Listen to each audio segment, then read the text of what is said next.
नमस्कार दोस्तों। तो आज हम देखेंगे आपके बाल विकास एवं शिक्षण शास्त्र के 30 महत्वपूर्ण प्रश्न। तो चलिए शुरू करते हैं आज के सेशन को। पहला प्रश्न है आपका, अभिकथन और कारण का है। अभिकथन कह रहा है आपका, स्कूली काल के प्रारंभिक वर्षों में विद्यार्थियों को संसाधन संपन्न वातावरण प्रदान करना विशेष रूप से महत्वपूर्ण है। तो ये तो आपका सही लग रहा है कि स्कूली काल में प्रारंभिक वर्षों में क्या है आपको संसाधन वातावरण प्रदान करना चाहिए बच्चों के लिए। तो ये आपको बिल्कुल सही लग रहा है। कारण इसका क्या है, विकास के कुछ संवेदनशील चरण होते हैं जिसके दौरान बच्चे वातावरणीय प्रभावों से विशेषतः अनुक्रियाशील होते हैं। यानी आपका जो है विकास के जो सिद्धांत होते हैं वह क्या होते हैं, पहले चरण में क्या है संवेदनशील होते हैं। इससे क्या है बच्चों को हमें एक वातावरण प्रोवाइड करना चाहिए। ठीक है, तो दोनों आपका सही लग रहा है। तो ए ऑप्शन आपका सही हो जाएगा कि ए और आर आपके दोनों सही होते हैं तथा ए आर की सही व्याख्या करता है तथा ए आर की सही व्याख्या आर हो जाएगा, आर की सही व्याख्या करता है। ठीक है, प्रश्न 2 है आपके पास। हालांकि विकास के क्षेत्र एक दूसरे से संबंधित होते हैं, फिर भी बौद्धिक क्षमताओं जैसे कि तार्किक विचार इत्यादि को विकास के किस क्षेत्र के अंतर्गत सापेक्ष रूप से पढ़ा जा सकता है। ठीक है, तो आपका जहां पे भी तार्किक विचार आ जाएंगे, तार्किक चिंतन आ जाएगा, वो आपके प्याजे की थ्योरी जो आपका संज्ञानात्मक से रिलेटेड होता है, तो संज्ञानात्मक आपका इसमें सही हो जाएगा। बी ऑप्शन आपका सही हो जाएगा।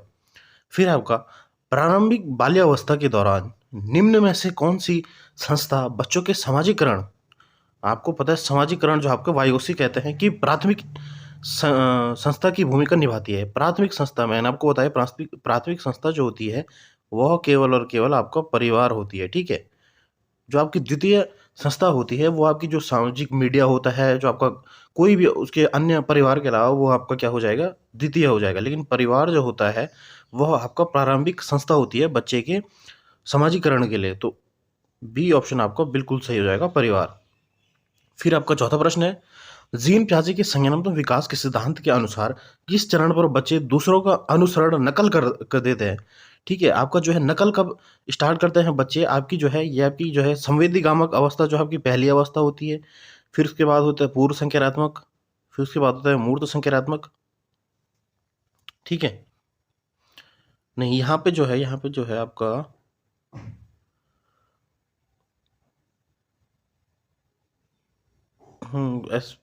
ये ठीक है आपका संवेदीगामक। यानी इसमें बच्चा जो है अपने जो सेंसेस के द्वारा काम जो है सीखता है, ऑब्जेक्ट का परमानेंस आता है। यानी वो जो आपके वस्तु स्थानित्व आता है बच्चों में, वो आपका पहले स्टेज में आता है संवेदीगामक में। और यहाँ पे बच्चा जो है दूसरों का अनुसरण भी करता है, नकल करना भी शुरू कर देता है। तो संवेदीगामक आपका बिल्कुल सही हो जाएगा, ए ऑप्शन आपका सही हो जाएगा। ये आपका सेकंड स्टेज होती है पूर्व संज्ञानात्मक, ये आपकी तीसरी स्टेज होती है, और ये आपकी क्या हो जाती है, आपकी चौथी स्टेज हो जाती है आपकी। ठीक है,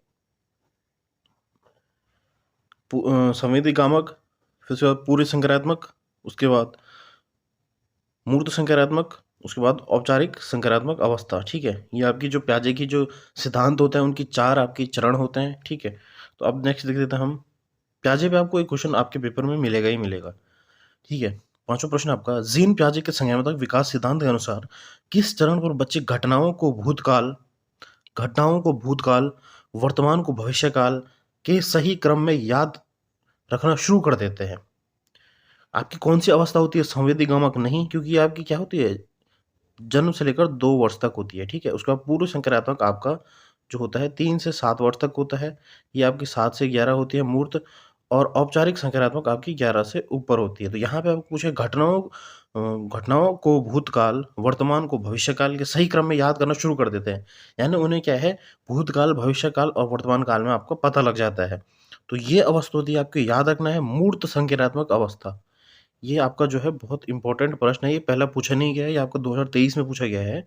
ठीक है, आपको इसको याद रखना है कि बच्चे जो हैं यहाँ पे घटनाओं को भूतकाल, वर्तमान और भविष्यकाल के सही क्रम में याद रखते हैं, वो आपको होता है आपको मूर्त संज्ञानात्मक अवस्था।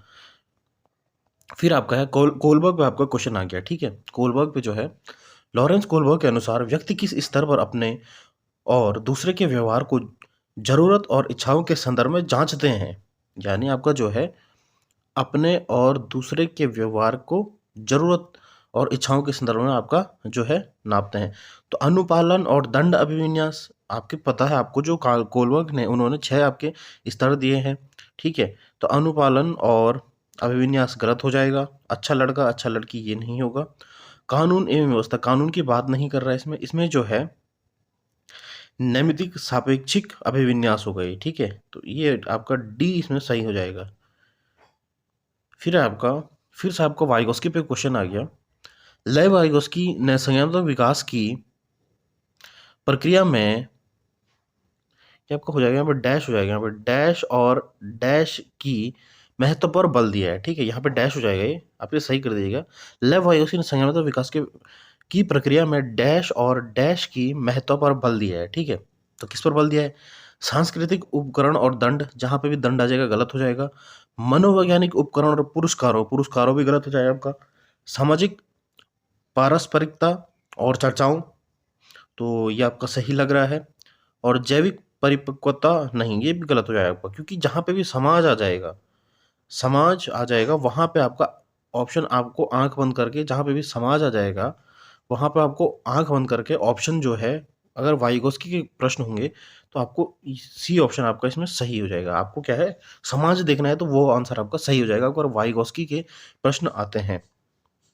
फिर आपका अर्थपूर्ण अधिगम को बढ़ावा देने के लिए एक अध्यापिका को, फिर से आपको ये डैश यहाँ पे आएगा, डैश की भूमिका निभानी चाहिए और विद्यार्थियों को डैश के अवसर देने चाहिए। यहाँ पे डैश हो जाएगा, ठीक है, यहाँ पे डैश हो जाएगा, ये गलत छप रखा है यहाँ पे, कि अर्थपूर्ण अधिगम को बढ़ावा देने के लिए एक अध्यापिका को डैश की भूमिका निभानी चाहिए और विद्यार्थियों को डैश के अवसर देने चाहिए। तो क्या हो जाएगा कि अध्यापिका को सुसाधक, ठीक है, सुसाधक सही है आपका, और सुसाधक की भूमिका निभानी चाहिए और विद्यार्थियों को ज्ञान सृजन के सक्रिय भागीदार बनने में, तो ये तो आपका बिल्कुल सही लग रहा है। आदेश देना नहीं हो जाएगा, शिक्षक को आदेश नहीं देना है। फिर यहाँ पे हो जाएगा आपका जानकारी संभारक और ज्ञान के वशवर्ती ग्रहणकर्ता, वशवर्ती ग्रहणकर्ता गलत हो जाएगा। अनुदेशक और अनुकरणकर्ता, तो सबसे इसमें जो आंसर हो जाएगा ये आपको हो जाएगा कि टीचर को जो है क्या है, सुसाधक बनना है। सुसाधक यानी बच्चों को क्या है, फैसिलिटी देनी है, ठीक है। और क्या है, बच्चों को क्या है कि एक सक्रिय रूप से उस ज्ञान को लेना है जो आपका शिक्षक दे रहा है। तो ए ऑप्शन आपका बिल्कुल इसमें सही हो जाएगा। अगला प्रश्न है 9वां प्रश्न, प्रगतिशील शिक्षा निम्न में से किसका समर्थन करती है? आपका प्रगतिशील शिक्षा जो है किसका समर्थन करती है? आपका अध्यापक केंद्रित गलत हो जाएगा, अध्यापक केंद्रित नहीं होगा आपका। अधिगमकर्ता द्वारा स्वमूल्यांकन, मानकृत पाठ्य चर्चा, मानकृत जहाँ पे भी आ जाएगा गलत हो जाएगा। व्यवहार का अनुकूलन, अनुकूलन गलत हो जाएगा इसमें। तो यहाँ पे हो जाएगा अधिगमकर्ता द्वारा स्वमूल्यांकन। आपका जो है प्रगतिशील कक्षा में क्या होता है कि जो आपका विद्यार्थी जो होता है वह क्या होता है, खुद को जो है मूल्यांकन करता है, ठीक है। फिर आ गया आपका 10वां प्रश्न, अनीता वैचारिक कौशल जैसे कि कारण प्रभाव संबंध का इस्तेमाल होने वाली पहेलियों और समस्याओं का काफ़ी अच्छी तरह से सुलझाती है। हार्वर्ड गार्डनर के बहुबुद्धि सिद्धांत के अनुसार अनीता के पास उच्च स्तर की बुद्धि है। यानी अनीता जो है वो पहेलियों और समस्याओं जो है, समस्या जो है उनको क्या है, सुलझा रही है। तो उस पे कौन सी बुद्धि होगी? आपको पता ही होगा, तार्किक गणितीय बुद्धि होगी उसके पास। संगीत नहीं होगा, शारीरिक नहीं होगा, अंत व्यक्तित्व नहीं होगा। तो आपका जो होगा वो हो जाएगा उसका तार्किक गणितीय बुद्धि उसके पास है, ठीक है। 11वां प्रश्न आपका है अभिकथन और कारण पे। एक अध्यापिका को अपने विद्यार्थियों को किसी कार्य पर काम करते समय अपने विचारों का चिंतन प्रक्रिया के मौखिकरण हेतु प्रोत्साहित करना चाहिए, ठीक है, ये तो आपका सही है।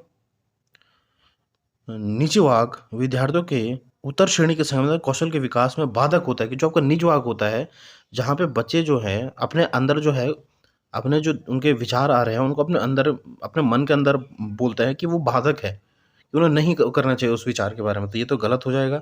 तो इसमें हो जाएगा कि ए आपका बिल्कुल सही है और आर गलत है। अभिकथन सही है और कारण जो है वह गलत है। तो जो है यहाँ पे ए सही लेकिन आर गलत, तो ये आपका सही हो जाएगा, ठीक है। फिर आपका 12वां प्रश्न जो है, अधिगम स्तरों में व्यक्तिगत विभिन्नताओं किस वजह से होती है? आपकी जो व्यक्तिगत विभिन्नताएं होती है किस वजह से होती है? केवल, जहाँ पे भी केवल आ जाएगा आपको दिखना ही नहीं, ये ऑप्शन गलत हो जाएगा। यहाँ पे भी केवल आ रहा है, ऑप्शन गलत हो जाएगा, ठीक है। फिर आपका व्यक्तिगत और वातावरणीय कारकों की जटिल अंतःक्रिया की वजह से, कि आपका जो है व्यक्तिगत और वातावरणीय कारकों की जटिल अंतःक्रिया से, बिल्कुल सही है आपका। ना ही व्यक्तिगत और ना ही कारकों के गलत, तो आपका जो है सी ऑप्शन जो है बिल्कुल सही हो जाएगा इसमें, कि व्यक्तिगत और वातावरणीय कारकों की जटिल अंतःक्रिया की वजह से, यानी आपको पता होगा कि जो बच्चे का विकास होता है किसकी वजह से होता है, व्यक्तिगत और वातावरणीय कारकों की जो मिश्रण होता है, अंतःक्रिया होता है, उनके द्वारा आपका बच्चे का विकास होता है। ठीक है, फिर आपका 13वां प्रश्न है, एक अध्यापिका अपने विद्यार्थियों की अधिगम प्रगति को बिना एक दूसरे की तुलना किए निरंतर रूप से समझना चाहती है, उसे यहाँ पे फिर आपका डैश हो जाएगा, ये प्रिंटिंग मिस्टेक हो रही है, यहाँ पे डैश का इस्तेमाल करना चाहिए। उसे किसका अगर वो मूल्यांकन कर रही है अपने विद्यार्थियों को, उसे क्या चल रचनात्मक मूल्यांकन, योगात्मक, योगात्मक नहीं होगा, क्योंकि योगात्मक जो है वो आपका क्या होता है, आपका जब पेपर हो जाते हैं, जब आपका आपको पता होगा कि आपके 2 टाइप के होते हैं मूल्यांकन, रचनात्मक और योगात्मक। रचनात्मक जो होगा वो क्या होगा, आपका जो है सेशन के बीच में होगा। सपोज एक टीचर ने आपके टीचर आपने शिक्षक ने है क्या है एक चैप्टर पढ़ाया और फिर उसका मूल्यांकन करा, तो उसमें क्या हुआ, बच्चा जो है उसी टाइम बच्चे को प्रश्न पूछ दिया शिक्षक ने, तो क्या है उस टाइम बच्चा क्या है, बच्चा भी सक्रिय है, टीचर भी सक्रिय है, और क्या है एक अधिगम के दौरान यह एक प्रक्रिया चलती है, उसे हम बोलते हैं रचनात्मक मूल्यांकन, कि उसी टाइम टीचर ने बच्चों से प्रश्न करके उनका मूल्यांकन कर दिया।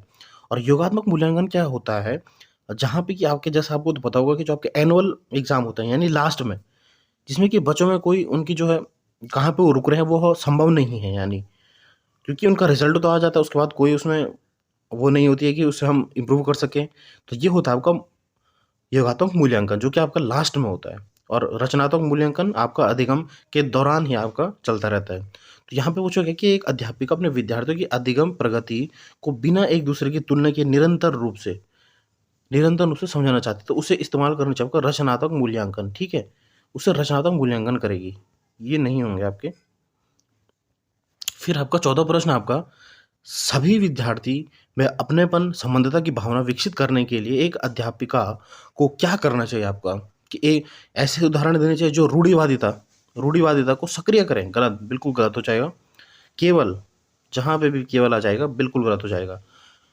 गौण समझने जाने वाले समूह से आने वाले विद्यार्थियों के अनुभवों को अनदेखा करेंगे, कि उनके क्या है विचारों को, उनके अनुभवों को हमें अनदेखा नहीं करना है।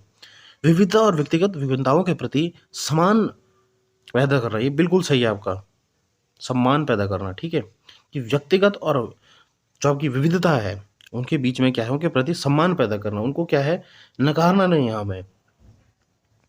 फिर आपका 15 प्रश्न है, विद्यार्थियों के समालोचनात्मक चिंतन के विकास में हेतु निम्न में से क्या सहायक नहीं है, यानी आपको जो है गलत बताना है।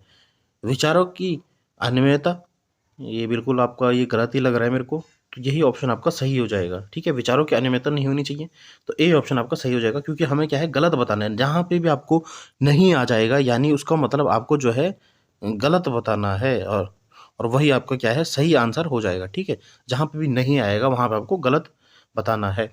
फिर आ जाएगा 16 प्रश्न, समावेशी शिक्षा निम्न में से किन की जरूरतों को पूरा करती है। आपकी जो समावेशी शिक्षा है निम्न में से किन की जरूरतों को पूरा करती है। समावेशी शिक्षा मैं आपको बता देता हूँ, समावेशी शिक्षा जो होती है उसमें जो होता है आपके जो जैसे विकलांग बच्चे होते हैं, या फिर जिनकी थोड़ी मेंटल स्थिति कम होती है वह बच्चे, और नॉर्मल बच्चे, और एक आपके गिफ्टेड बच्चे होते हैं जो कि आपके बहुत ज़्यादा क्रिएटिव होते हैं। ये सब क्या है एक ही साथ एक ही क्लास में पढ़ते हैं, उसे हम बोलते हैं आपकी समावेशी शिक्षा। ठीक है, तो इसमें क्यों होती है आपकी वो देख लेते हैं हम। विकलांगता अक्षमता से जूझने वाले विद्यार्थियों को, सही बिल्कुल है, मैंने आपको बताया जो आपके विकलांग बच्चे हैं उनको क्या है उनको जूझने के लिए आपका जो है समावेशी शिक्षा होती है। भावात्मक मुश्किलों से जूझते विद्यार्थी, बिल्कुल सही। वो विद्यार्थी जो प्रतिभा संपन्न है, बिल्कुल, मैंने आपको बताया प्रतिभा संपन्न यानी आपके जो गिफ्टेड बच्चे हैं वो भी इस क्लास में, यानी सब प्रकार के विद्यार्थी, चाहे वो आपका एकेडमिक में पीछे हो या फिर आपका जो है बहुत ब्रिलियंट हो, सब इसमें आ जाएंगे, तो ये भी बिल्कुल सही है। निम्न सामाजिक आर्थिक स्तर से आने सभी विद्यार्थी, तो ये बिल्कुल सही हो जाएगा कि चारों के चारों बिल्कुल आपके सही हैं, डी ऑप्शन आपका इसमें सही हो जाएगा। नेक्स्ट आपका विषय वस्तु को पढ़ते समय अक्षरों और शब्दों को हटा देना, जोड़ देना, उनमें फेरबदल कर देना निम्न में से किस से सापेक्ष रूप से संबंधित है। कि आप क्या कर रहे हैं, शब्दों को क्या है हटा दे रहे हैं, जोड़ दे रहे हैं और उनमें फेरबदल कर रहे हैं। तो ये क्या है आपका आपका जो हो जाएगा परस्त्रीक पक्षाघात, ये नहीं हो जाएगा। पठनीयता, स्वलीनता नहीं होगा। गतिमान अक्षमता नहीं होगा। ये होगा पठनीयता, यानी पढ़ने में बच्चे को दिक्कत हो रही है, क्योंकि अगर क्या है, इसे हम डिसलेक्सिया भी बोलते हैं। यहाँ पे क्या है कि वह क्या है पढ़ते समय क्या कर रहा है, अक्षरों और शब्दों को क्या हटा दे रहा है, क्योंकि वो समझ नहीं आ रहा है। तो वह क्या है, सपोज आपका वह कुछ जैसा आपका इंग्लिश में आपको समझाता हूँ, 100 है तो क्या है वो एक को हटा, वो आपको क्या है इन दोनों को पलट दे रहा है, 100 को वज कर दे रहा है, ठीक है। तो ये ऐसे वाले इनको बोलते हैं हम डिसलेक्सिया। फिर आपका आता है स्वलीनता। स्वलीनता एक ऐसा विकार होता है आपका जिसमें बच्चा जो है खुद में लीन होता है, ठीक है। तो उसके बारे में प्रश्न पूछ के, यानी बच्चा जो है वो सामाजिकरण नहीं करता है, दूसरों से ना मिलता जुलता नहीं है। आपको वो जो विकार होता है उसे हम स्वलीनता बोलते हैं।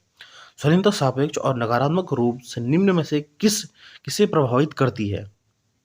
फिर मैं आपको बोला कि स्वलीनता जो है बच्चा जहाँ पे क्या है सामाजिक नहीं होता है, वह क्या है दूसरों से घुलता मिलता नहीं है, तो किसको आपका प्रभावित करती है स्वलीनता। तो ये हो जाएगा आपका सामाजिक और संप्रेषण कौशल। तो बिल्कुल ए ऑप्शन आपका सही हो जाएगा। अगला प्रश्न है आपका, प्रतिभाशाली विद्यार्थियों के संदर्भ में निम्न में से कौन सा सही है आपका। उन्हें कहीं भी अधिगम आश्चर्यता नहीं होनी चाहिए, ये आपका गलत है।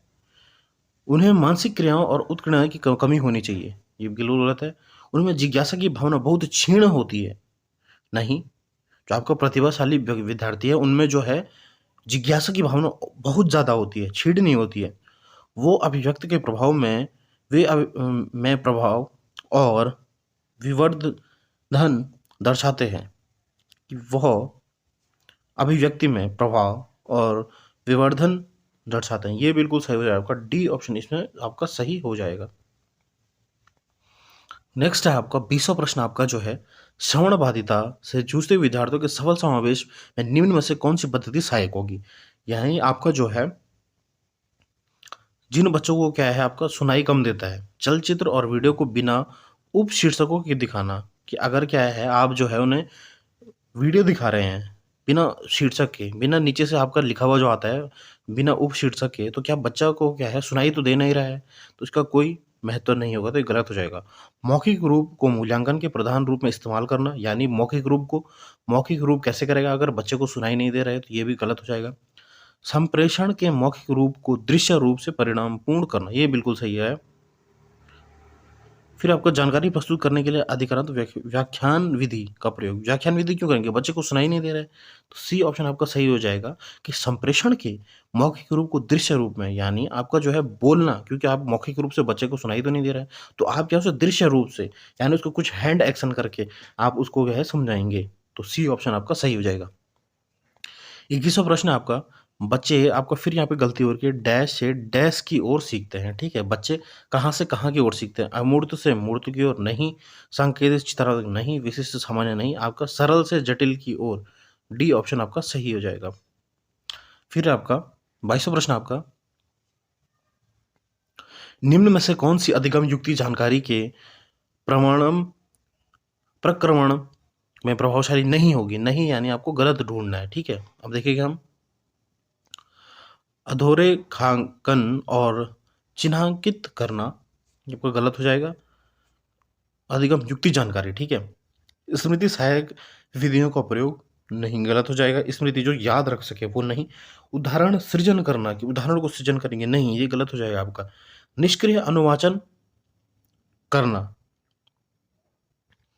यहाँ पे हमें क्या पूछा गया आपका जो है, ठीक है, यहाँ पे जो है आपको पूछा गया है, आपको गलत ढूंढना है यहाँ पे, ये तो उस हिसाब से सही हो जाएंगे ना आपके, क्योंकि अधूरे खान और चिन्हित करना, यानी आपको जो है अधिगम में आपको जानकारी चाहिए, तो उनको क्या है आप चिन्हित कर रहे हैं, तो ये तो आपका सही हो जाएगा। फिर स्मृति सहायक विविधों का प्रयोग, यानी ऐसे जो आपके जो ऐसी आपकी उपकरण होगी, ऐसे आपकी चीज़ें होंगी जिनको आप याद रख सकते हो, तो उससे क्या है आपका अधिगम युक्ति जानकारी आपको मिलेगी, तो ये भी आपका सही है। उदाहरण सृजन करना, यानी उदाहरण को आप ग्रहण कर रहे हैं, सृजन कर रहे हैं, ये भी आपका सही हो जाएगा। निष्क्रिय, मैंने आपको बताया निष्क्रिय जहाँ पे भी आ जाएगा आपको एक गलत ढूंढना है। ठीक है, क्योंकि हमें यहाँ पे क्या है, नहीं मैंने सोचा आपका हमें क्या है सही ढूँढना है, यहाँ पे आपका क्या है गलत ढूँढना है। तो फिर क्या हो जाएगा निष्क्रिय अनुवाचन करना, तो यही आपका सही हो जाएगा, ठीक है? जहाँ पे भी निष्क्रिय आ जाएगा वो गलत हो जाएगा। नहीं का मतलब हमें क्या है गलत ढूँढना है, तो ये आपका गलत हो जाएगा।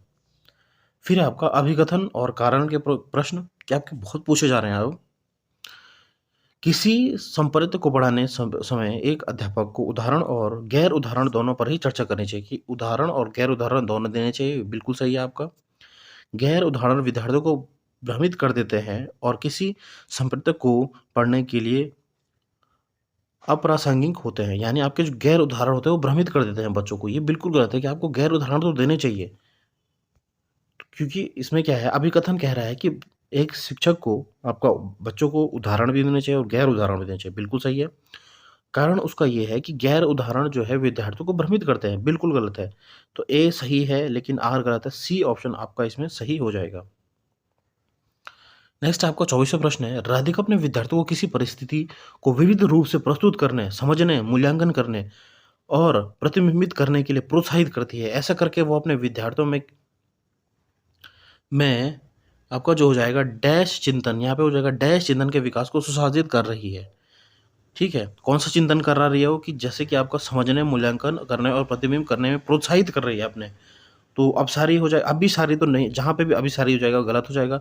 बाह्य रूप से अनुकूलित नहीं, अतार्किक नहीं, तो ये हो जाएगा आपका अभिसारी चिंतन। अभिसारी चिंतन जो होता है आपका जो है पॉजिटिव होता है, ठीक है? आपको याद रखना अभिसारी चिंतन आपका पॉजिटिव होता है, तो ये आपका सही हो जाएगा और अभिसारी चिंतन आपका नेगेटिव होता है।